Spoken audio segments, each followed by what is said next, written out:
What's going on, everybody? It's Pelfrey, and today we're going to hard plumb the Red Sea Reefer 250. My objective here is to create plumbing that will allow me to add a couple gate valves, which will reduce the amount of pumps that I have in the tank itself. I am using colored PVC and Schedule 80 fittings. I bought all of this from Bulk Reef Supply. I am not going to add the gate valves just yet because I don't have any reactors or anything, so I'm going to set this up in a manner that will allow me to remove the plumbing easily to get the gate valves added and installed back into the system. I am doing things a little bit differently on this system versus any other system I've hard plumbed. I am using PVC cutters. On my previous builds I've used a hacksaw, and I have to say that the PVC cutters make things a lot easier. The second thing that I'm doing, because I only have so much PVC and I can't go out and get this red PVC locally, is I'm measuring twice and I'm cutting once. If you've never hard plumbed a reef tank or a fish tank in general, I would highly suggest drawing out your idea on paper. This will allow you to distinguish how many fittings and the fittings that you need. For this particular setup, I needed two 45s and four 90s. So I drew this out on paper. The return pump output is 1 1/4. So I reduced that down to 1 inch, and I used 1 inch PVC. The soft tubing is reduced down to 1/2 inch. And here you can see I made a drastic change. I decided I did not want to go with the red, so I bought blue PVC. I just didn't like the red whenever I got it in there. I'm a Wildcat, Kentucky Wildcat fan to begin with, so the red just really didn't fit where I was trying to go. I chose red initially because the return pump is white and red, but in all reality you can't see the return pump. I like the blue and the Schedule 80 gray fittings much better. Alright, now the plumbing's done. It's cured. It cured for about 12 hours. I think the box, the little bottle said 2 hours was the cure time or whatever. It should be good enough, whatever.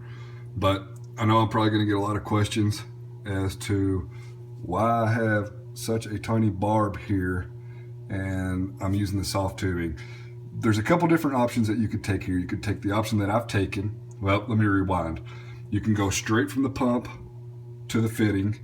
You can do the option that I've done here and build what will be some form of a manifold at one point and use a barb there, or you can actually hard pipe this into the reefer return. Now the problem with that option, the third option, is the fact that they don't actually make a fitting for the return. You have to, I think a 3/4 inch fitting will fit in there with some Teflon tape, but you're dependent on that to keep the seal.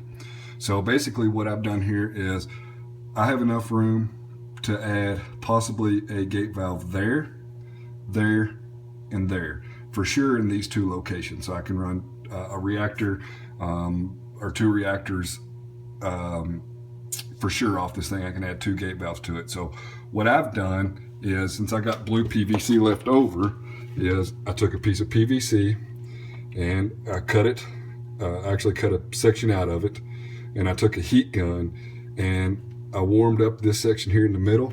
So now I'm going to just simply slide that over that fitting there, and you can barely even tell that there's soft tubing in there. We are running, folks. Everything turned out pretty good. I did add, I can take it up there, some clamps, and this piece of tubing, PVC, actually fits perfect. So everything's good to go. Need to finish up a couple things, and at some point I will be adding a reactor. It looks like I can actually add 2 gate valves there and maybe one over there, but the Spears gate valves, folks, are expensive. The 1 inch gate valves are like 30 bucks, 25 bucks a pop. So I'm going to try to minimize the amount of reactors that I'm running. SpectraPure sells a reactor. It's a dual canister reactor. So does BRS and a couple other companies or whatever, but I'll probably try to run something like that. it's nothing that's in my absolute immediate plans, but that is something that I'm going to address at some point. But the plumbing's done. Thoughts, comments, questions, please let me know. Again, I know I'm choking the crap out of this pump because of the 1/2 inch barb that I have here. So I'll just go ahead and address that now. I'm not looking for a huge turnover inside of the sump area. I've done this whole situation with the 90s and whatnot because I want to put a reactor and run it off of one pump. I don't want one pump going straight to the reefer return and then having to add 2 or 3 pumps in here. So this is why I've done this. This is why I went with a DC pump. I know that I'm choking the crap out of it at this point right here, but I can tell you right now that it's running and everything's running smoothly. Everything's running good. And to be honest with you, I have the DC pump on 2 of 5 and we're rolling. So everything's good to go. I am going to peel that sticker off of that union right there because it just bugs the crap out of me. So be sure to like, comment, and subscribe. Be sure to turn on the post notifications, and we'll see you on the next one.